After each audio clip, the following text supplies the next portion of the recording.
एक बार एक साधु किसी नदी के जल में तड़प रहे एक बिच्छू को देखते हैं। उनसे बिच्छू का तड़पना नहीं देखा जाता और उस बिच्छू को निकालने का प्रयास करते हैं। जैसे वो उस बिच्छू को अपने हाथों में उठाते हैं तो बिच्छू उनके हाथ में डंक मार देता है और साधु को बहुत ही पीड़ा होती है। साधु को पीड़ा होने के कारण उनके हाथ से वो बिच्छू दोबारा से नदी के जल में गिर जाता है और फिर से तड़पने लगता है। साधु से फिर नहीं देखा जाता और फिर से उस बिच्छू को जल में से निकालने का प्रयास करते हैं, लेकिन दोबारा से वह साधु के हाथों में डंक मार देता है। ऐसा कई बार होता है। तो नदी के पास जो व्यक्ति खड़े थे वो साधु से कहते हैं, हे महात्मा, आप ये क्या कर रहे हो? ये बिच्छू आपको बार बार डंक मार रहा है, फिर भी आप इसे निकालने का प्रयास क्यों कर रहे हो?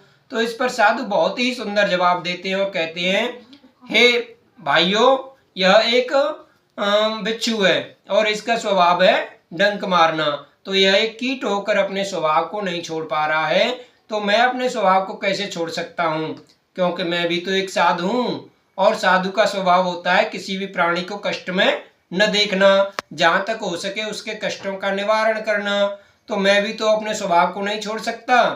तो इस कहानी से हमें यह शिक्षा मिलती है कि हमारे सामने कितना ही अवगुणी व्यक्ति क्यों न हो, लेकिन हमें कभी भी अपने सद्गुणों को नहीं छोड़ना चाहिए।